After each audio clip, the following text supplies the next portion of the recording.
It looked like somebody was bent over and had their head in the window of the deer blind. It either heard me or smelt me, and he pulled his head out of the tent and stood straight up, and that shocked me.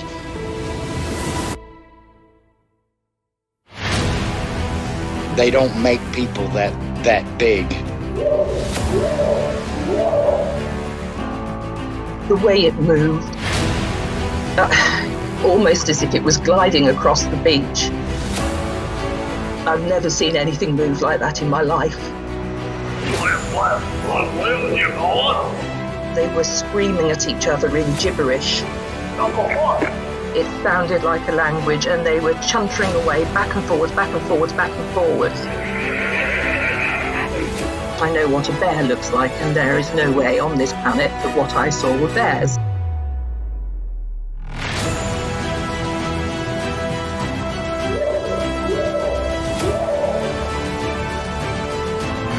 What are you reporting? Jesus Christ, you better... Sure. Gia! Hello? Get somebody out here. What's going on now, sir? That son of a bitch is about 6'9", I don't know. You see him now, sir? Yes, I'm looking right at him. Uh-oh. Hey,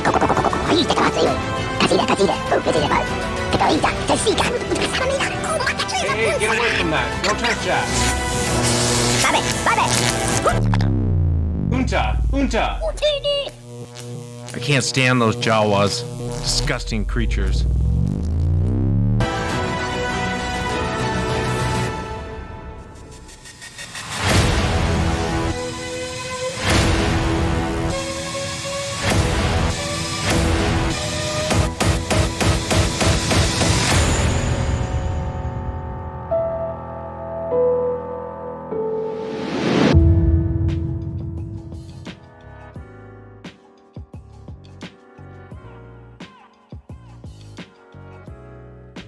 Welcome to the show, everyone. Thanks for being here tonight. Got a great show planned for you. I was just looking at myself in the camera. Man, I got huge dark circles under my eyes. I definitely could use catch up on some sleep, if you know what I mean. Been up late trying to figure this whole thing out. And this isn't Chronicles After Dark. This is me just trying to use this software and hardware, and you guys get to be the test subjects. But thanks so much for being here. We're going to be chatting with Tom tonight, and Tom comes to us from California, and there's 3 different encounters I want to talk to Tom about tonight. The first one actually happened in 1968. He was out with his family, and the other one I'm really curious about was when he was a military police officer. Many years later, he was on a base, and something very strange happened to Tom. If you've had an encounter and you'd like to be on the show, shoot me an email. My email address is wes@sasquatchchronicles.com. Let's jump into it tonight. I want to welcome Tom to the show. Tom, thanks for coming on. You're welcome. How you doing? I'm doing well, Tom. I'm doing well. Thank you again for being here. And I know we're going to talk about 3 different encounters that happened to you throughout your life. The first one was actually in California back in 1968. If you would you just kind of start from the very beginning? Kind of tell us what you were doing and walk us into what happened. All right. My dad and the guy that he worked with were scouting a different area to go deer hunting. This is before California chopped up into hunting zones. If you have a deer tag, you can hunt anywhere in the state. So I'm going to say the Forks of the Salmon area is where I thought I was for a long time. We were right in the kind of a horseshoe part of the river, and it was filled with trout, good-sized trout. There was pictures in our family picture book of the trout for years and years, and I kind of remember it because, like I said, my sister was an infant. She was like three years old.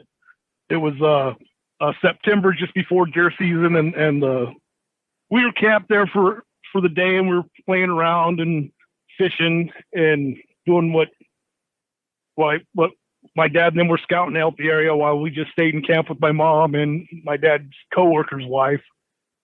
And then in the evening, There's moonlight. I can't say if it was full or a half or a quarter, but there's enough moonlight that I saw a shadow of a head go up. I was up in the top of the camper that goes over the cab of a Chevy 4x4 camper special, which was a 67 or a 68. I'm pretty sure it was a 68 because it was the square front end. My sister was crying, and the shadow, I seen the shadow go by the front of the of a head, and it came around to the side window where my sister was laying, and my sister stopped crying, and my mom goes, "Oh, what a good big brother you made your sister stop crying." And I said, "It wasn't me, it's the monster." And my mom goes, "What?" I go, "There's a monster outside. He's looking in the window right here." And my dad stood up to walk to the back of the camper, and he looked out the window and he didn't see anything. And then he went and sat back down and goes, you got those wild stories, kid. You got to quit talking about monsters everywhere. Then you could heard something hit the top of the camper on each side, like it put its hands on it, and it stepped on the back step. The camper had a rear door to come in, and it collapsed the whole suspension on the truck. And my dad started freaking out, and my dad's coworker got up and was trying to get my dad to get up because he had a gun under the storage seat in the camper. And then the thing stepped off whatever it was, it collapsed suspension, stepped off the truck, and it bounced. And my dad's buddy fell to the floor from the truck bouncing after the thing stepped off of it. My dad, when he relays the story, he says they just stood there in shock and go, do we go outside? And my dad and his coworker said, I ain't going out there. I don't know what that's huge. Whatever it was that stepped on the it was huge. And then they both asked me, why did you say there was a monster out there? And I said, I seen his shadow, and then I could see his big dark eyes looking in the window over here that's opened by Tammy. So that's kind of what happened. And I do remember it, but I also remember it because my dad used to tell the story about what happened. Yeah, that's pretty amazing. Especially those campers are pretty tall. And for you guys, you and your sister, to see a head passing by and something looking in the windows, did you ever get a chance to? I guess you did say your dad talked about this incident. Did anyone get out and look for tracks the next morning? I know they thought it was a bear, and they did look for tracks, but it was on the big river rocks that you just drove down on, and they kind of walked the river, but it was really rocky, and they really weren't too serious. And in the morning, I remember my dad said they were kind of spooked, and they just packed up and left and didn't hang around anymore. And I remember as a kid, I used to say, "Hey, can we go back to where all those trout were at that river?" And my dad would just say, "No, that's too far away." Because I grew up in the East Bay, and so that was probably about a 250 mile drive to get to that part of the country from where I was living at the time. I hear you. Yeah, I mean, this is back in like 1968, so I wouldn't imagine really maybe. I wouldn't imagine they're talking about Bigfoot, or I wouldn't imagine that would have been part of the conversation. No, I don't. I know that the Gimlin film came out already, but they weren't into that. But I've always known about Bigfoot because my grandfather passed away when my mom was 15, and his best friend, he grew up in Colorado, and I only know him as Chief, and he passed away when I was about 7. I found out that he actually really was a chief of some one of the tribes in Colorado. And he promised my dad, because my dad had health issues and knew he was going to die, that he was going to teach my uncle the way of the woods. So, and there's like only 10 years between me and my uncle when I was born. My uncle was 10. So Chief would come out for deer season and take us to what we called Fat Boys Camp in the Sierras. And my uncle used to tell me that Chief filled my head with too much Sasquatch or Bigfoot stories, but he used to call them the Nibana. He didn't call them Bigfoot or Sasquatch. I don't know if that's his tribal name for them, because I know there's a bunch of different names. And I never really researched it. But he just always told me that they're in the woods, and they were around Fat Boys Camp, which is Fat Boys Camp is where the incident in '79 happened. Yeah, tell me about that. I know it's 10, 11 years later. And this is I know this incident really spooked you. What were you doing out there? I was deer hunting. My uncle and they were like all 10 years older than me, and I was like the youngest one that hunted. None of my other cousins or anybody was interested in it. So I used to just go out by myself and go to different sections. There was a little, kind of like a hidden canyon on the north side of the McCollum River above the little town of McCollum Hill. There's a logging road that goes up in there, and you could go on that logging road. You can go to the crest of the Sierras. So basically, my whole deer hunting, we would hunt somewhere between Highway 88 and Highway 4 and above Highway 49. Today, it's the D5 hunting zone, if you're familiar with California hunting zones. But it was probably 3 miles from camp, and I hiked up, and you come up this ridge, and you follow another ridge, and you climb up this little hill, and there's like a meadow in there that was a good 100, 200 yards long and probably 30, 40 yards wide. And at the top of that, with ridges on both sides, there was like a little cathedral trees, which are like cedar trees. There were like 4 trees, but they're real close together. So I would sit up in there. It was kind of like, and watch the little spring that was right there waiting for deer to come through. So while I was sitting, a little pine marten came out. And so I gave him a little piece of beef jerky, threw it down to the pine marten. He ate it, went back to his hole. And then he came back out. And then a pine cone or a rock dropped on the left side of me. When that happened, just before I heard the rock or pine cone or whatever fell on the left side, the pine marten looked to the right side of the little cathedral tree that I had my stand in. And he looked there, and then he just bolted and was gone. And then I heard the sound, but it didn't make any sense that if there's something over there that didn't get the little pine marten's attention, he was watching something on the other side. The woods went silent, and Chief used to told me, if the woods ever go silent, just get yourself back to camp, but go a different way than the way you walked. So I'm sitting there, and I go, okay. And I had a 30-30. So I stood up and looked at the way that the pine marten looked. I didn't see anything. Looked at the ridges, checked the ridge, still didn't see anything, and looked where I heard a pine cone or something drop, and didn't see anything over there. So I was like, okay, well, I'm going to start heading back to camp. And at this point, I didn't pay attention to what the Chief had always told me. So I started going back to camp.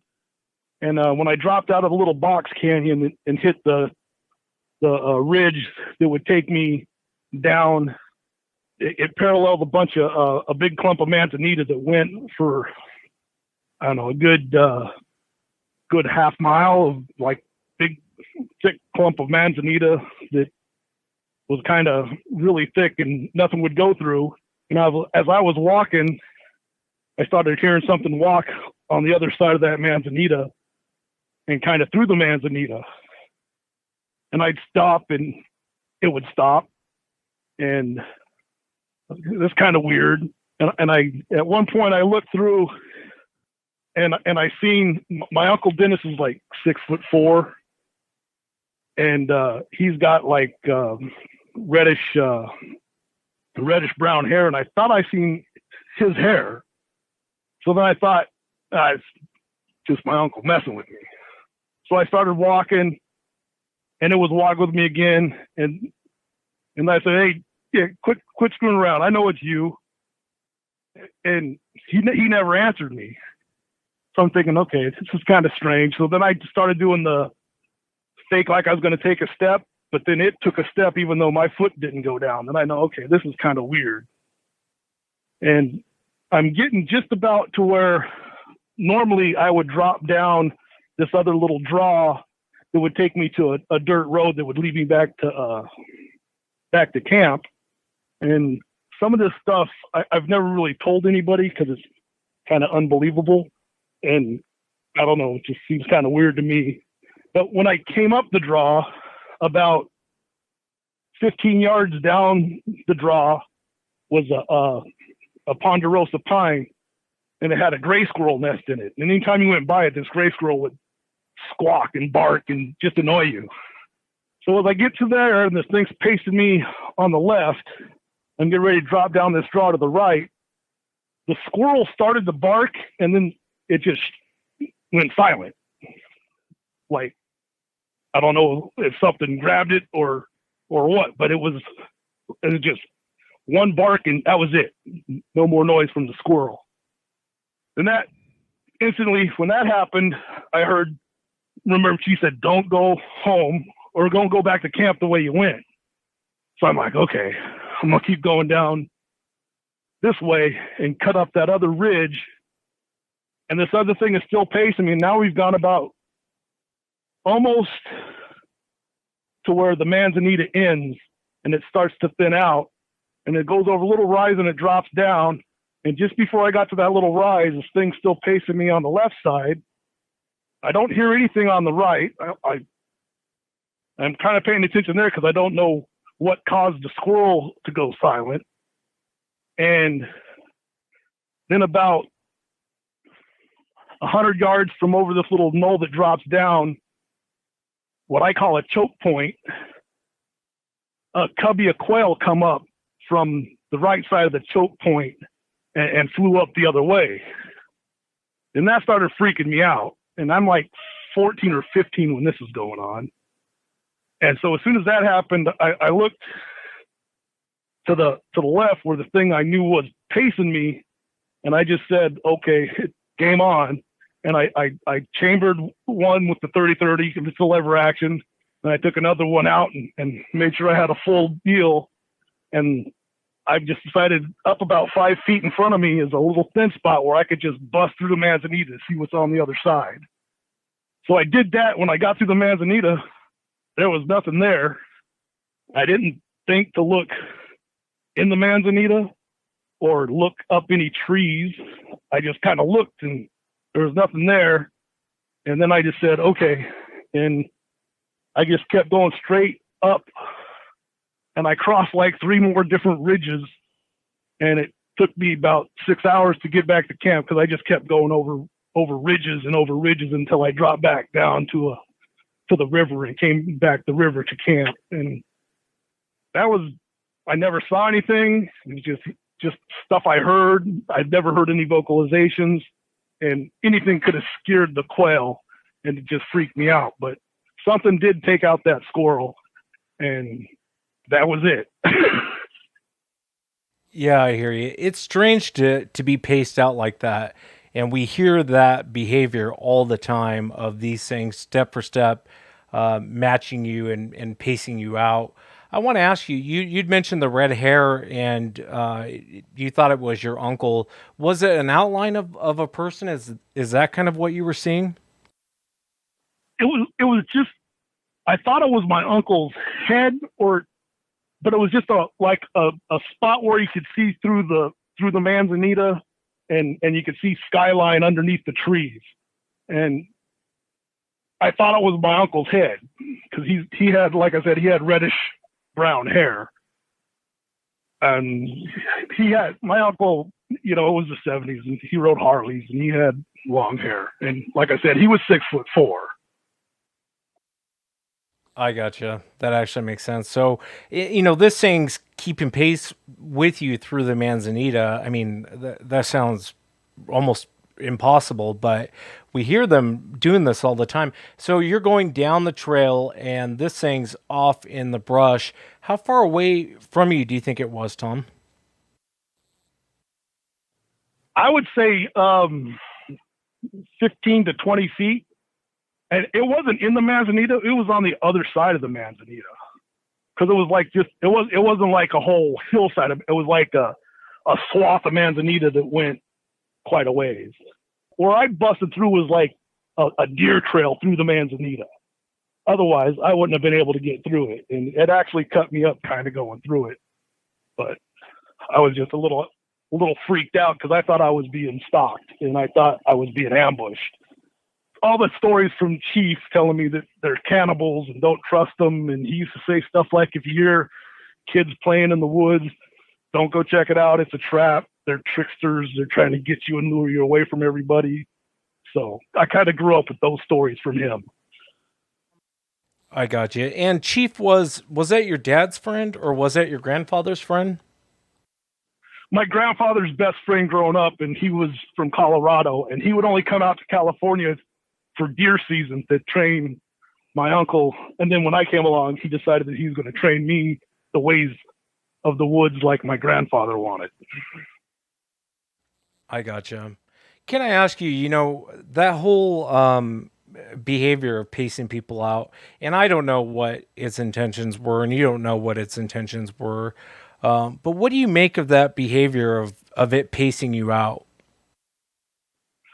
I think I was being hunted. I think the one that was letting me hear it was driving me to the other ones. And there was something down the trail that I was supposed to take that took out the gray squirrel that would bark whenever you walk by it.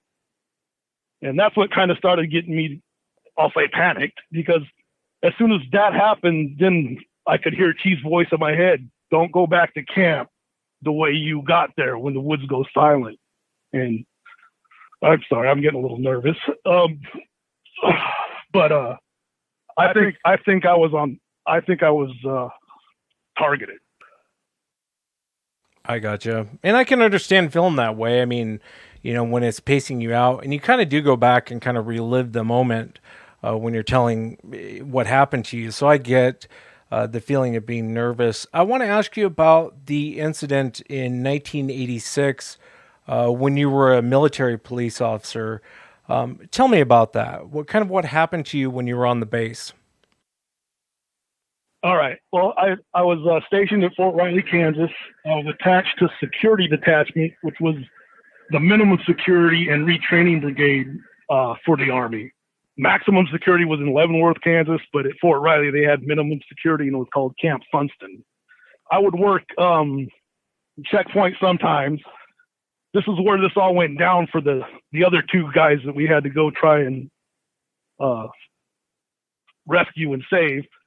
But when you'd work checkpoint, it's the middle of the night, and it's the only way to come into Camp Funston. If you look on Google Earth, you'll see Fort Riley, and you'll see a little town of Ogden, and that's kind of the side of the base where Camp Funston was. And the Kansas River went by Camp Funston, and there was a little creek that came up, and in my mind, it's like 8 Mile Slough, but that's a place I fished in the deltas when I grew up. So I think it was a mile, but I think it was a creek. I don't think it was a slough, but that's not here nor there. That's just me trying to give more details than I need to, I think. So when you'd be sitting there and you're sitting there all night, and so you'd be reading a book, and something would knock on the window or knock on a little guard, because you had like a guard shack that was 4 by 4 by about 8 foot tall that would just keep you out of the weather. And you'd look and there'd be nothing there. You go out, walk around, there'd be nothing there. And you go back in and you just pretend to be reading to see what was going to knock again. And if you were paying attention, it wouldn't knock again. But as soon as you'd start reading, something would knock on the window behind you again. And behind you was some woods, and it paralleled a railroad track. There's also orbs of light there and all kinds of weird stuff that would happen there. So most of the time people were freaked out when they were at checkpoint. On this particular night, I'm going to say March. It might have been April, and I don't think it was May, because in May I left to go to Alaska for my next duty station. So I'm going to say March or April, because it was the rainy season. On that particular night, I was one of the road patrols that would patrol the little camp area. And at 3 a.m, you'd go off a road patrol. We called it buffer patrol. You'd have to buffer the barracks and clean all the stuff because the first sergeant would come in first thing in the morning and inspect everything. So while I was on buffer patrol, about 3:30, maybe 4, Sergeant, I probably shouldn't say his name. My sergeant comes in the door, and he goes, well, he called me by my last name, but I'll just say, Tom, come here. And I come to the door, I was like, what's up? He goes, leave the buffer here. And he hands me 12 gauge assault shotgun and 3 bandoliers of double-aught buck. I was like, what's this? Prisoner escape? Were you taking buckshot for a prisoner escape? He's like, no, man, just get in the truck. I ain't got time to tell you. Just load. He's all, the shotgun's already fully loaded. This is just extra. You're going to need more rounds. And at first I think I'm being pranked, and I think that he's just messing with me. So I get in the truck, and I'm in the middle, and he's driving, and the desk clerk is also in the truck, and he's got the SRT sniper rifle, and Sergeant has got, I think he just had his M16. He might have had, I'm pretty sure he just had the 16. I don't think he grabbed a 60. And we have, normally you don't have live rounds running around base unless you're going to the range. So it's kind of different.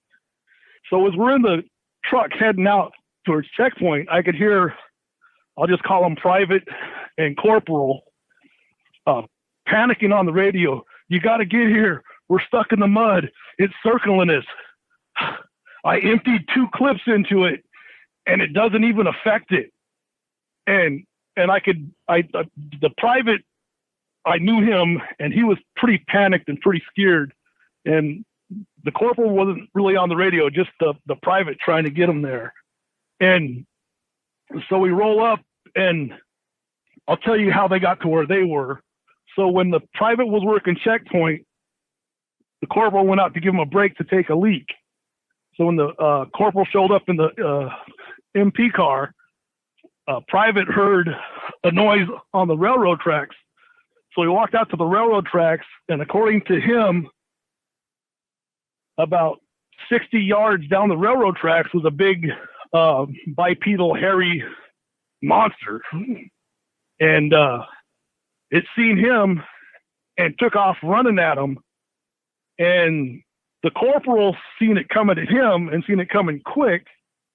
And before the private could run 10 yards, this thing was reaching out to grab him, and it almost grabbed him, but corporal flipped on the lights and hit the siren, and the thing just froze with all the lights and the noise.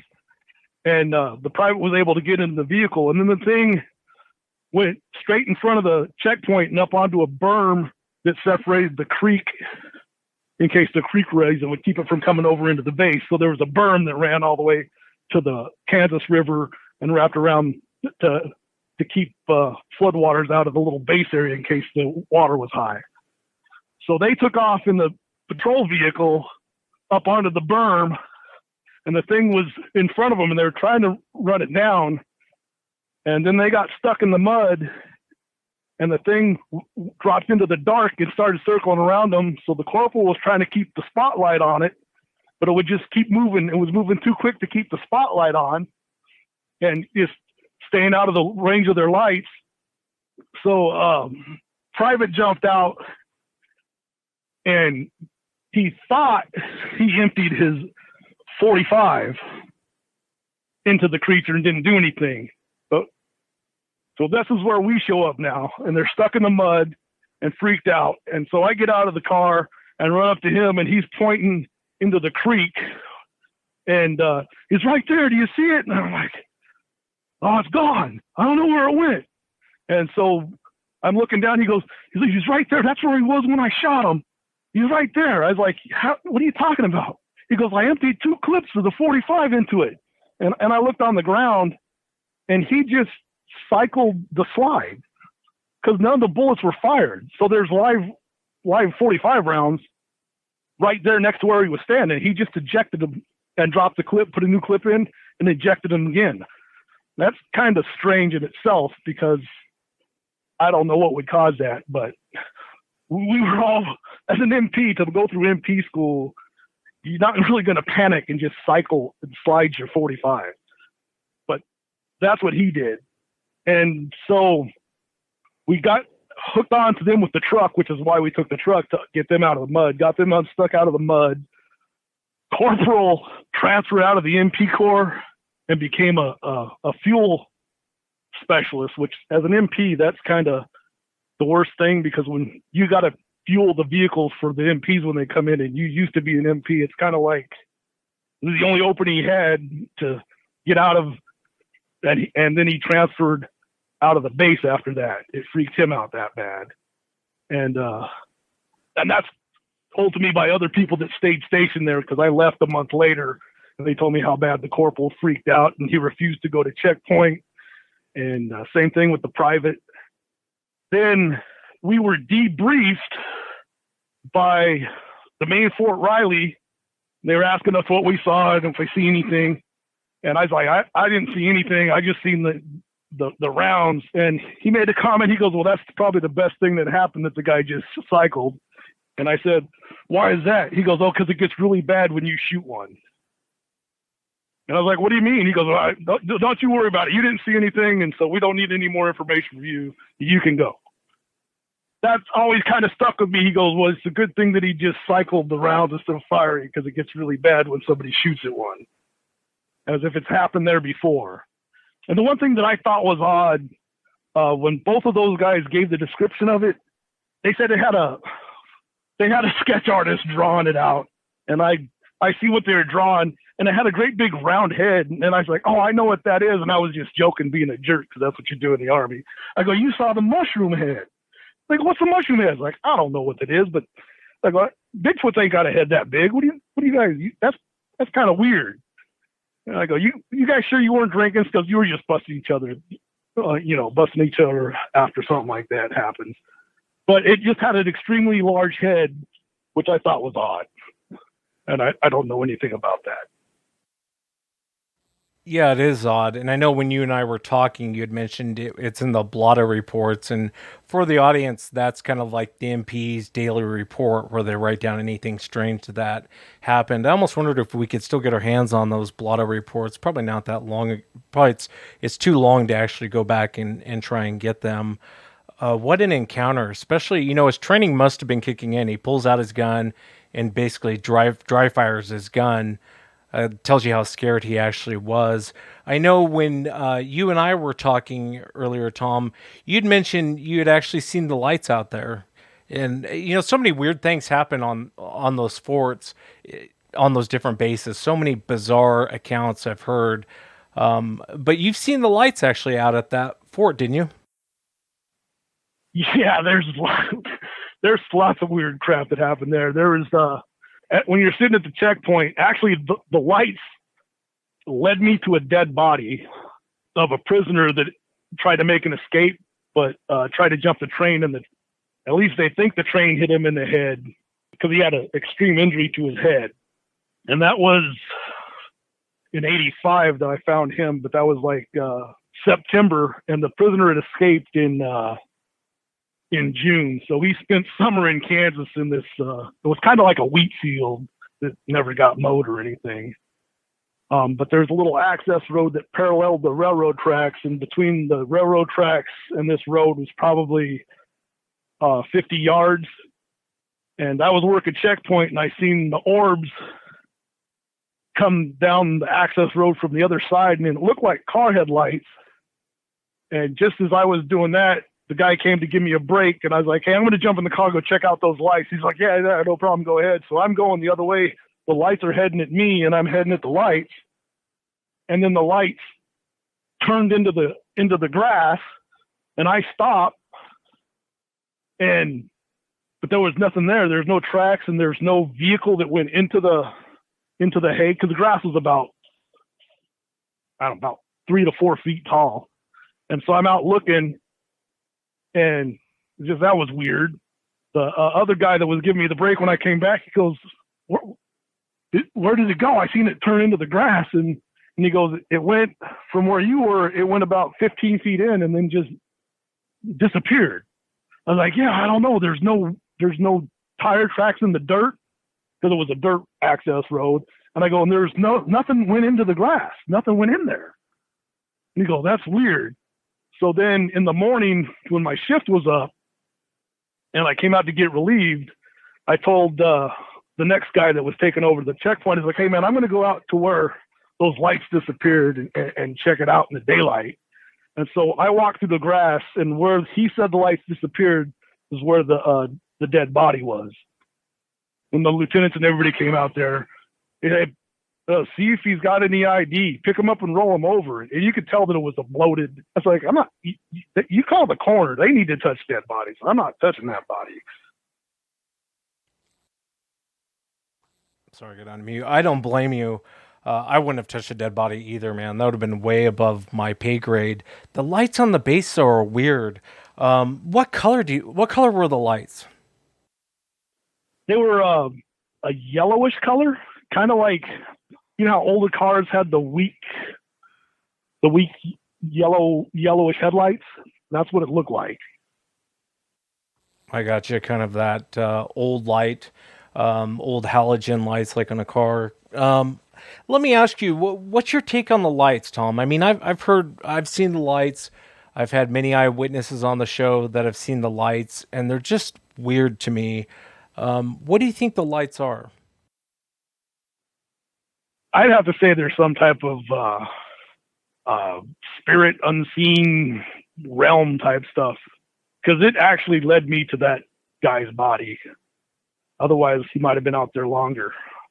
I really don't know what they are, but I would say some type of spirit. Yeah, that's what a lot of the Native Americans will say, that it's a spirit. It's so hard to know what they are. I would imagine as a military police officer, you probably saw some strange stuff back in the day. Yeah, Kansas had a lot of weird stuff, and then up in Alaska, I was on fish and wildlife duty, and there's some weird stuff up in Alaska too. But I can tell you UFO stories from Alaska, but I'm sure you don't want that crap. No, I'd love to hear it. I love UFO encounters. Give me your most memorable or kind of your best UFO sighting. The best one I got, I was on fish and wildlife duty, and it was just before moose season. So when you're fishing wildlife, you don't have to check in with anybody. You just go wherever you want. So I was out bouncing around the woods on a quad, and I was up on a knoll, and Fort Richardson, Alaska is right next to Elmendorf Air Force Base. It was probably 10 or 11 at night. And all of a sudden I see SPs buzz the runway and clear the runway. They sometimes clear. So I thought something was coming in hot, or there was something going on, or maybe there was Russians doing something again, because the Russians used to buzz our fighters and all that other crazy stuff up there. So I watched them buzz the runway and then go back, and then all the lights on the runway went off. I've never seen Elmendorf shut down the airfield lights. And I thought that was very odd. And then I got the hair on the back of my neck started standing up, and I'm looking around, and I don't know why. And so first I checked for bears, because there's lots of grizzlies and stuff in the backwoods there, and didn't see any animals around. And then I looked up, and at first it was like just stars, but then I noticed that it was something projecting stars. And I looked out, and it was a big triangular shaped craft, and it was like moving really slow. And it was probably, from where I was at, it was probably 1,000 feet above my head. And it was projecting the stars that were above it on the bottom surface of it. And then once I realized what it was, I could tell that it was just a projection type thing, and I could see the delta shape. And it was probably 100 yards wide at the back and probably 300 yards long. maybe a little bigger, maybe a little smaller. I was just kind of in awe, and it came down, and as soon as it cleared off of me, it stopped. It was just dark. Once it, unless you were looking straight up at it, you couldn't. I'm looking at the same stars, but if you looked at the angle, then it was just like a black shadow. It wasn't projecting. It was just kind of weird to explain. And it actually landed on the runway, and I knew that was something I shouldn't be seeing. So I just stayed right there in that spot. About an hour later, the MPs buzzed the runway again. I never saw the thing take off, but apparently it did leave because there's no hangars or anything big enough to put something that big in it. And they buzzed the runway one more time, and then they turned on the lights. And I waited for a good 2 more hours. So about 1 o'clock in the morning, I finally took the quad and pushed it to the other side of the hill and coasted it down the hill before I started it up and drove back to base. Because if you see stuff you're not supposed to in the Army, it's never good for you. So that's my UFO story. That's insane, man. That's crazy, though. You know, it's weird that they turned off the runway lights. It's almost like they knew it was coming. Right, exactly. That's what I thought. And that's why I figured, oh, crap, I can't let them see me up here. And as soon as I looked up and seen it, I went back behind a tree and kind of down the little knoll a little bit, just in case they had infrared or heat-sensitive equipment to see that somebody saw. It just kind of freaked me out, honestly. And like I said, I don't know what it was. I'm not saying it was ours. I'm not saying it wasn't ours. I'm just saying I can't explain it. And I didn't see it leave, and it made no sound. There was no sound to it at all. Yeah, it's strange, you know, and I would imagine, you know, seeing something like that and being in the military, it's probably bad for business, you know. But I can't think of a better camouflage underneath a UFO than the stars. That's bizarre, man. Yeah, I haven't heard anybody. I don't pay attention to UFO stuff, but I've never heard anybody say that before or see that before. But I don't know. I don't really tell too many people that story. I don't even know why I told you, honestly. But I've told like my kids and close friends, but nobody else. Yeah, well, I appreciate you sharing it. I'm fascinated with UFOs and just weird stuff in general that goes on with those, especially on military bases. And it's really cool to have someone like yourself, Tom, who was there instead of hearing it second and third hand. You know what I mean?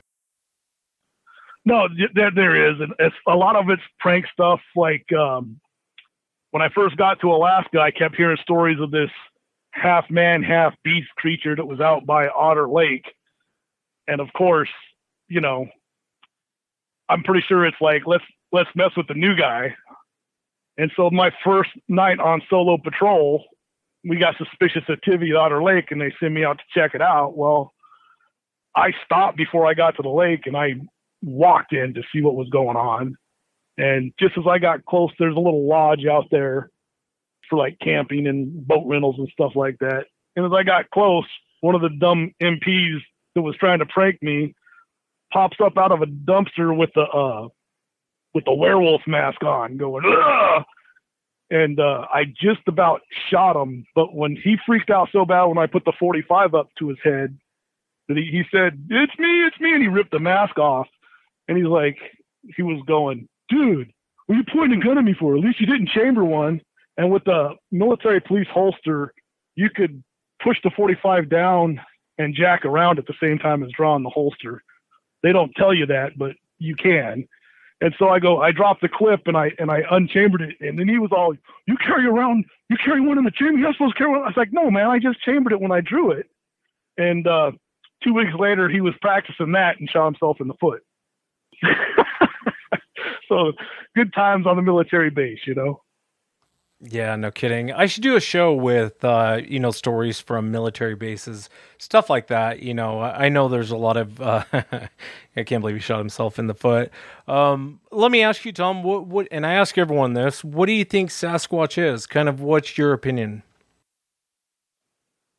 I think it's a unknown primate out there, but then I also think that there's other things that impersonate that, because I believe in good and evil, and so part of it is actual unknown primate, but then part of it is, if you're a Christian, we'll call it the unseen realm, or that type of stuff.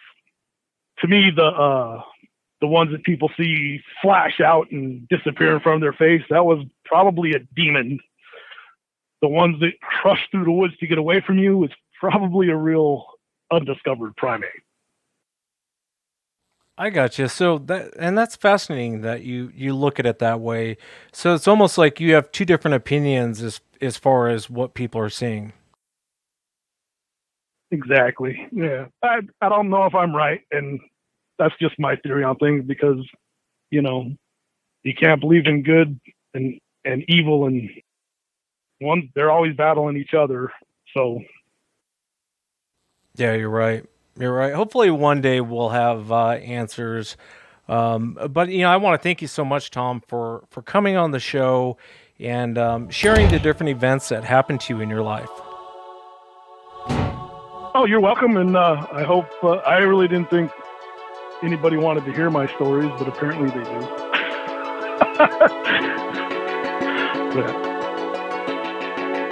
Yeah, absolutely. And I can't thank you enough for coming on again. I really enjoyed talking with you, Tom. And that's it for tonight, everyone. Remember, if you've had an encounter, shoot me an email. My email address is wes@sasquatchchronicles.com. And I will see the members back on Sunday. I got a cool show, a couple different things I have going on. One of them is, what's it called? I had it on the tip of my tongue. Mystery at the Blind Frog Ranch. I'll be talking with those guys and a few other guests too as well. So I can't wait to see you guys back on Sunday. Have a good night, everyone.